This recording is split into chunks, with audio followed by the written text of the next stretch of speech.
Ford once decided that a human life was worth $11. Not as an insult, not as a joke, as a calculation. And if you were inside that car, you weren't a driver, you were a variable.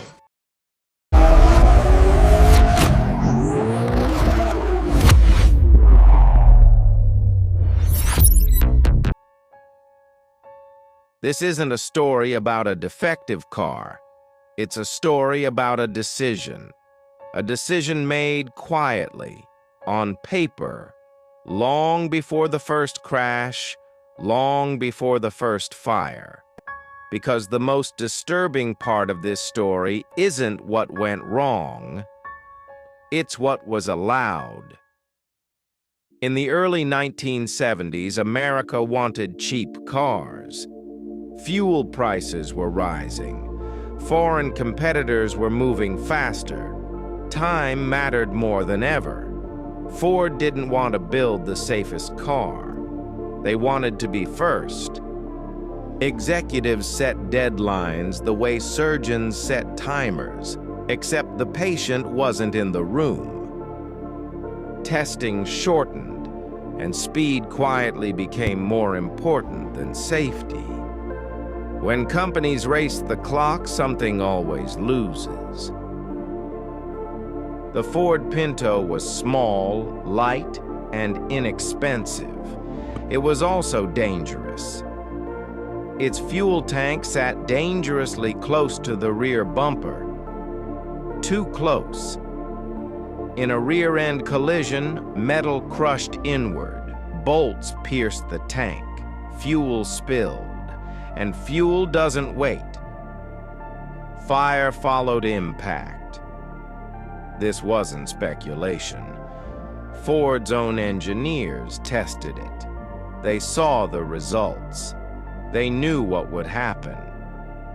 They just didn't think it would be them. Some engineers proposed a fix, a reinforced fuel tank, a plastic shield, minor structural changes. The solution worked, and it cost $11 per car. $11. This is where the story turns cold.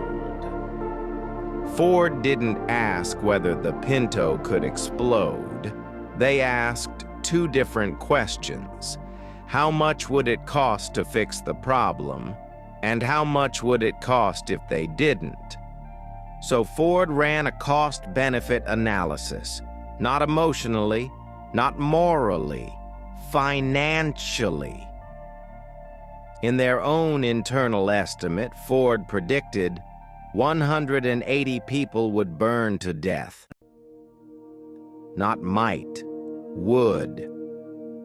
They also predicted 180 survivors, people who would live with permanent burn injuries, and more than 2,000 vehicles destroyed by fire. Then Ford assigned values. One human life was worth $200,000. A serious burn injury was worth $67,000. A burned vehicle was worth $700. This wasn't a courtroom. This wasn't a settlement. This was planning. When Ford added everything up, the deaths, the injuries, the fires, the total came to $49.5 million. Then they calculated the fix, 11 million cars, an additional $11 per car. The total cost of fixing the Pinto, $137 million. So on paper, it was cheaper to let people burn. The memo didn't mention families, or children, or screams.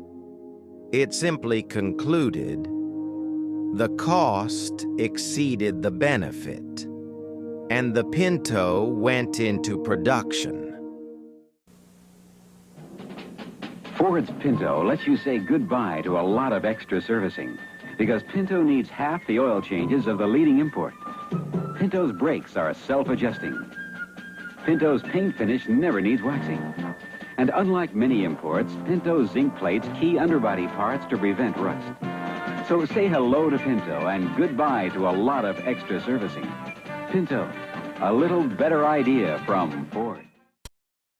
Then the crashes began. Rear-end collisions, low speeds, high flames, cars ignited, doors jammed, seatbelts trapped people inside. Some burned before help arrived. This wasn't rare. It happened again and again and again. Exactly as predicted. Do you think it's a safe car? No. It's not a safe car. It's a piece of junk. Ford didn't deny the danger. They defended the decision. The car met federal regulations. The risks were acceptable. The costs made sense.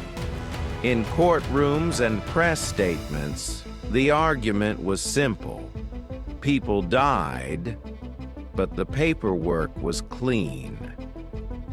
And in corporate language, clean paperwork means success. Compliance replaced conscience. The Pinto wasn't unique. It was early. Cost-benefit analysis didn't disappear. It spread. Cars, medicine, infrastructure, industry. Everywhere decisions are made at scale. Human life becomes a variable. Not ignored. Calculated. The Pinto wasn't a failure. It was a template. In 1978, Ford recalled more than 1.5 million Pintos. Not because of guilt, but because public outrage finally became more expensive than the fix. For many, it was too late. Ford became the first major American corporation charged with criminal homicide. They were acquitted, not because they were innocent, but because the law wasn't built to punish spreadsheets. But eventually, internal documents leaked, and the calculation became public. Laws changed. Public outrage faded. But the system stayed. Because somewhere today, a calculator is still open. A number is still being typed. And someone is still asking, how much is a human life worth? This story didn't end in the 1970s. The names changed, the industries changed, but the math didn't. It never does. If you want to see how these calculations still happen today, this channel is where we talk about them.